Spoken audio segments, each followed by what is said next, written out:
Hello everyone, তোমরা সকলে কেমন আছো? আমার একটা নতুন ভিডিওতে তোমাদের সকলকে অনেক অনেক ওয়েলকাম। তো আমরা এসেছি হচ্ছে দীঘাতে।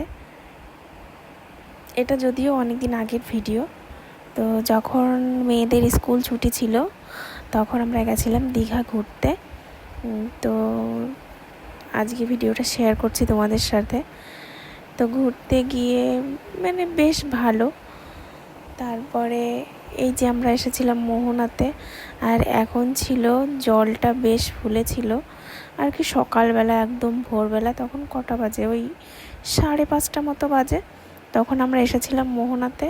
আর এখানে এত সুন্দর, খুব সুন্দর। এখানে গেলে পরে মনে হয় না বাড়ি আসি, মনে হয় এর পরের ঢেউটা দেখি, তারপরের ঢেউটা দেখি। এরকম দেখতে দেখতে সময় যে কখন পেরিয়ে যায় কিছুই বোঝা যায় না। আর এখানে জলগুলো আসছে, দেখো, মনে হচ্ছে যে কেউ যেন সার্ফ গুলিয়ে রেখেছে। একদম শেষ পর্যন্ত যায়নি, কারণ হচ্ছে ভিজে যাচ্ছিলাম, জল আসছিল খুব জোরে, তার জন্যে একদম শেষ পর্যন্ত যায়নি।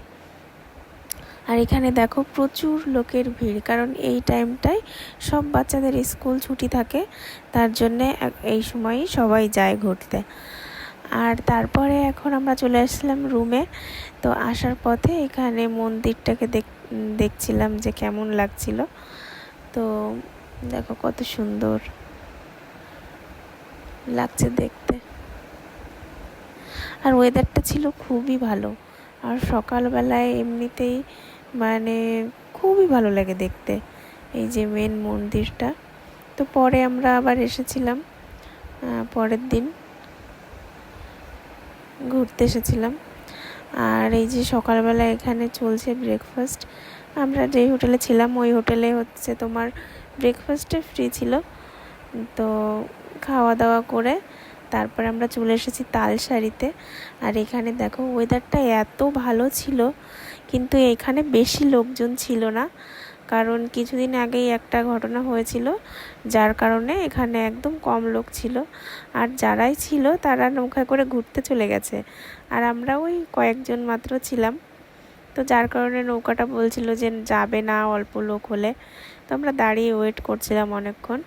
আর দেখো চারিদিকটা এত সুন্দর লাগছে, কি বলবো, খুবই ভালো লাগছিল।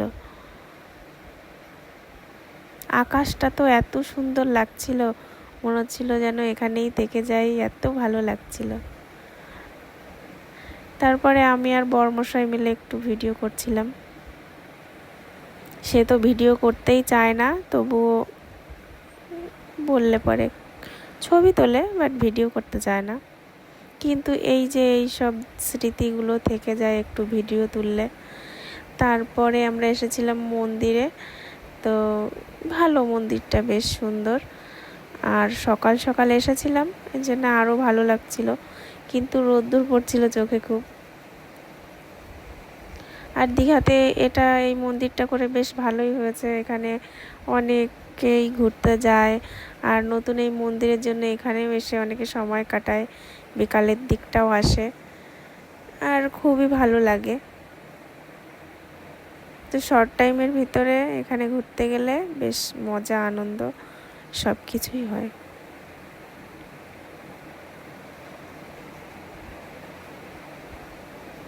আর এখানে ননদিনী আমাকে ভিডিও করে দিচ্ছিল, যারাই মন্দিরে আসছিল আগে সবাই ফটো তুলছিল, ভিডিও করছিল।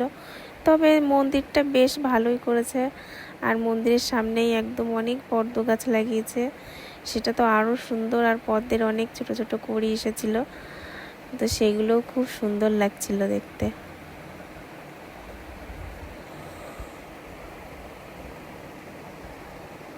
আর এখানে দুই বোন মিলে বসে আছে, আর এত সুন্দর হাওয়া দিচ্ছে এখানে, খুব ভালো লাগছিল।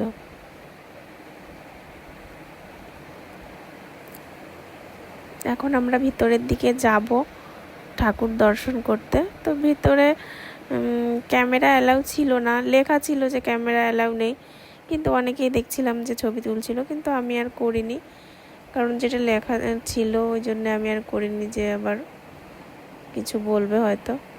তারপরে নরদিনী বলছিল যে বৌদি তুমি এরকম একটা ভিডিও করো, তো ও দেখো এত স্পিডে করে দিয়েছে, আর এখানে দেখো স্লো মোশন করেছে, তো কেমন লাগছে। আর এটা হচ্ছে উদয়পুর বিচ। এখানে আমরা পরের দিন এসেছিলাম স্নান করতে, তো খুব মজা, খুব আনন্দ করেছিলাম। আর এখানে সেই কাঁকড়া খাওয়া আর কি, যেটা রান্না করে দেয় জলের ভিতরে টেবিলে বসে, মানে খুব খুব ভালো লাগছিল এখানে এসে। আর ঢেউটা যে এত সুন্দরভাবে আসছিল। তো ওই আমরা গেছিলাম কটা, সকালে ব্রেকফাস্ট সেরে গেছিলাম, তারপরে ওই আস্তে আস্তে আমাদের 5টা বেজে গেছিলো। আর আমরা এখানে 3জনে মিলে ভাবছিলাম যে ঢেউটা আসবে আর আমাদের পাটা ভিজে যাবে, কিন্তু ফার্স্ট টাইম সেটা হয়নি। তারপরে আমরা আবার একটু এগিয়ে গেছিলাম। আর এখানে বালিগুলি দেখো কি সুন্দর লাগছে দেখতে, মানে খুব ভালো লাগছিল। তো আজকের ভিডিওটা এই পর্যন্তই। ভালো লাগলে অবশ্যই লাইক, কমেন্ট, শেয়ার আর আমার চ্যানেলটিকে সাবস্ক্রাইব করে দেবে। সকলেই ভালো থাকবে, সুস্থ থাকবে। টাটা।